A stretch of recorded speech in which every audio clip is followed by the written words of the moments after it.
From a podcast duo who went from best friends to bitter exes fighting over a pizza slice, to a grown woman who responded to grooming allegations by picking up a ukulele, sometimes even the strongest of friendships fall apart in front of millions of viewers. Starting with Trisha Paytas and Klein, whose fallout started after what was supposed to be the most entertaining podcast on the internet. Ethan had invited Trisha to co-host Frenemies back in September 2020, a show where two people who genuinely got on each other's nerve would sit down every week and talk drama. What brings us to here, which is me and Trisha have a really funny chemistry. With so much chemistry and millions of viewers tuning in every episode, everyone thought this duo was unbreakable. Trisha even went as far as getting engaged to Moses Hackman, Ethan's own brother-in-law, which made them practically family. But nothing prepared fans for how fast it all fell apart, because everything went south the moment episode 39 started, with Ethan interrupting Trisha mid-conversation about violence against transgender people to offer a slice of pizza to an off-camera crew member. Trans people are getting beat in their face to death. Oh, I'm so over that shit. And so like watching it, I was just like, holy shit. And like Heath Ledger, Jake Gyllenhaal said Heath Ledger refused to make like gay jokes about it, like during the Oscars, and I don't know. Is there a third pizza? You're so not good about this. Okay, let's go to your stupid. Make sure that I don't like pizza. this segment. Just for the record, fan advice is so stupid. As if that wasn't enough, when the tension spilled over into a full argument, Ethan told Trisha point blank that she just shows up and doesn't do most of the work involved in producing the show, which was deeply disrespectful given Trisha had been pulling in millions of views every single week. All the highlights. Reasonable. 5%. 5%. Do you realize how much 5% was of our last one? That should be enough. But also like highlights, and then you weren't, the membership I had to fight for because you weren't, you're like, oh, I forgot to tell you about the members. Like, I giving you crazy. 50% of all the members, even though we work and do all of the work. I don't know why you fight me on money. The deal you have is beyond reasonable. Okay.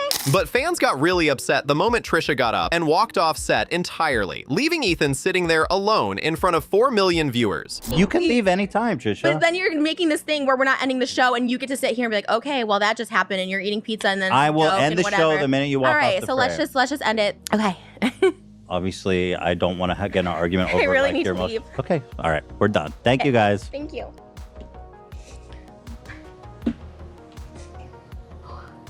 Without even a proper goodbye, Trisha posted their exit video the very next morning, June 8th, 2021, which fans immediately pointed out was National Best Friends Day. That video went on to get 2.3 million views. I don't feel like this is for me, you know? And I think the best thing for me to do is like step down when it's... Many fans immediately took Trisha's side and started flooding the comments, saying things like Ethan literally talked over her during the most serious part of the episode, and the 5% was always just the excuse. He never treated her as an equal partner. Seeing the backlash, Ethan quickly addressed the situation on Twitter, writing that he was honestly gutted and that Trisha's video that morning was a total surprise to him, claiming he had done everything humanly possible to save the show. But the explanation didn't do much, because Trisha then dropped a series of videos titled Ethan's Lies, releasing text screenshots showing exactly how the 55-45 revenue split was negotiated, proving she had been raising concerns about creative control, and to make everything even more complicated, Trisha was still engaged to Moses, still showing up at family events, still technically Ethan's future sister-in-law. The friendship was over, the family dinners were not. Unlike Trisha and Ethan, whose fallout played out between two adults fighting over money, Colleen Ballinger and Adam McIntyre's story went far deeper than that, because it started when Adam was just a kid. Colleen, known for her Miranda Sings character, with 10 million YouTube subscribers, had built her entire brand around being close to her fans. My anaconda don't. My anaconda don't. My anaconda don't want none unless you got one ton. And Adam was one of the closest. He started a fan page for her at just 10 years old, and by the time he was 13, Colleen was texting him personally, confiding in him about her divorce, giving him access to her Twitter account, and eventually making him her unofficial social media manager, all without paying him a single dollar. I ran a fan page on Instagram that I created in 2014 and a fan page on Twitter that I created in 2013, which I dedicated all of my time to. Right now, I'm considering you my social media intern, but if things go well, we can talk about me hiring you part-time for an hourly rate. I don't like using your creativity and insight for free, so just know I'm not planning on taking advantage of your help. I'm planning on making it more official if it works out that way. How does that sound, Queen?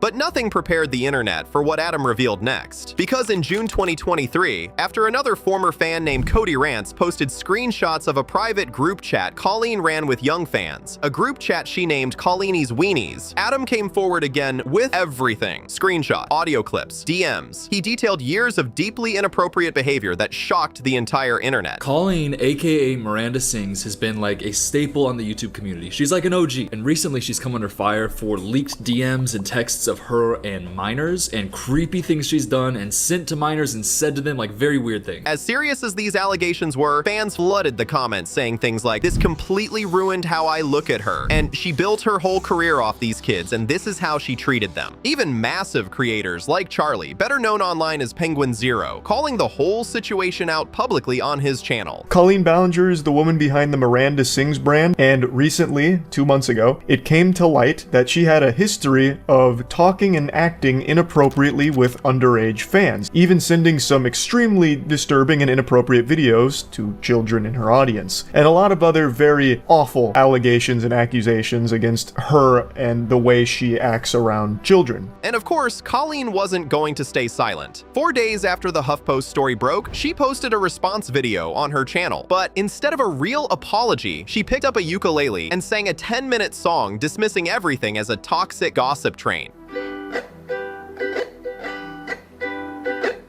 Hey, it's been a while since you saw my face. I haven't been doing so great, so I took a little break. So a lot of people are saying some things about me that aren't quite true.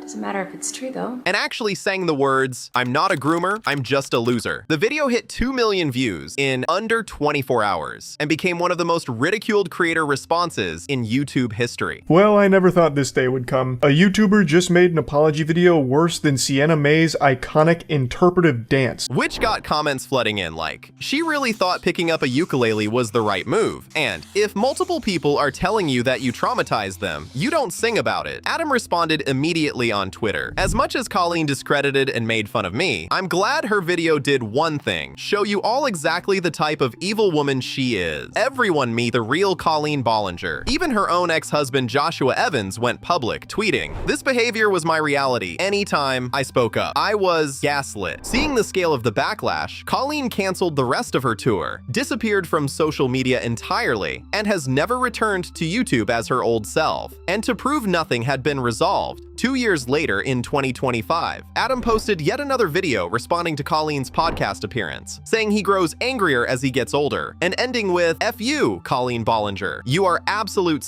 There is no reconciliation in sight." Just like Colleen and Adam, Gabbie, Hanna, and Jessi Smiles would prove that choosing the wrong side at the worst possible moment would destroy years of built friendship. The two had been friends since their Vine days, both rising together from the same 6-second video platform, making collab content, building audiences side by side. Nobody looking in from the outside would have guessed anything was wrong. These balls.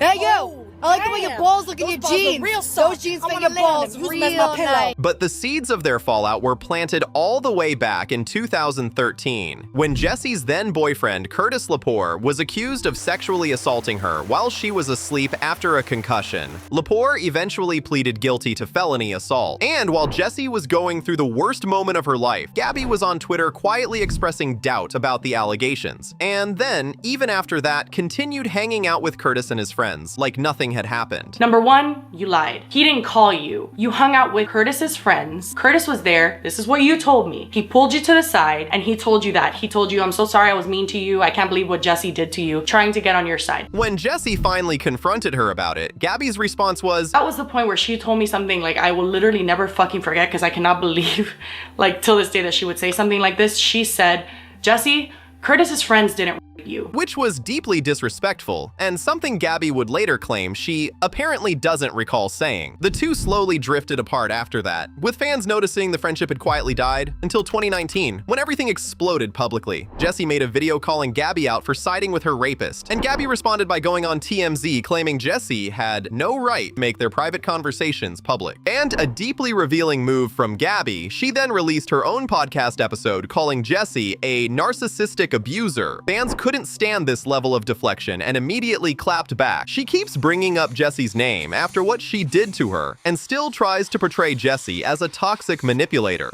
Go see a therapist. June 2021, Jessi dropped the nuclear option, releasing an audio recording of a private phone call between her and Gabbie from the previous year, tweeting, "Gabbie and I had a phone call last summer. I never planned to release it. In fact, there's nothing I want more than to never talk or think about Gabbie ever again. But her continued lying about my trauma has officially broken me." In the recording, Gabbie demanded Jessi sign an NDA and give her a public apology, saying on tape, "I'm more interested in bringing my fans into it." I want a public statement and apology saying I should have never done this. It was inappropriate to share private conversations publicly. That is the way that I will stop talking about this and literally drop it. I want something that says I'm sorry that I hurt this person. I should not have done this. I shouldn't have shared private messages. And straight up, like, my lawyers will not let me drop this without an NDA. When Jessi suggested they just take it to court, Gabbie threatened to sue her for tortious interference. The call also caught Gabbie contradicting herself on tape, admitting she had tweeted in support of Curtis back in 2014, after having publicly denied it for years. The apology Gabbie gave sounded so calculated that Jessi addressed it directly. "She blackmailed me. What she's doing on this platform is dangerous. She is a dangerous person to have a platform." And to Jessi, that phone call revealed everything she needed to know. On the flip side, Gabbie still insisted she had done nothing wrong, eventually spiraling into a string of public meltdowns that pulled dozens of other creators into the drama before she disappeared from the internet entirely. But she never got another chance to rebuild things with Jessi, which showed a total end to their friendship. Just like Gabbie and Jessi, Brooke, Schofield, and Zach Sang would prove that the moment someone chooses clout over a friend in their darkest moment, there is no coming back from it. The two had been close friends for years, close enough that when Brooke was going through the most traumatic period of her life, Zach's studio was one of the first places she went for support. Her ex-boyfriend, Klein, had been lying to her throughout their entire relationship, faking the death of his mother to manipulate her emotionally, gaslighting her every time she got close to the truth, and cheating on her with multiple people. Brooke had confided all of this to Zach personally, but nothing prepared her for what he did with that information. Because in April 2023, without telling Brooke, Zach invited her podcast co-host Hanna onto his show and brought up the entire Clinton story on air, exposing Brooke's most private trauma to the public at a time when she had specifically asked him not to. Brooke later said on her own podcast, "At that time, I was about to kill myself, truly. And Zach Sang was one of my closest friends." Allegedly, Clinton Kane has lied about his mom being dead.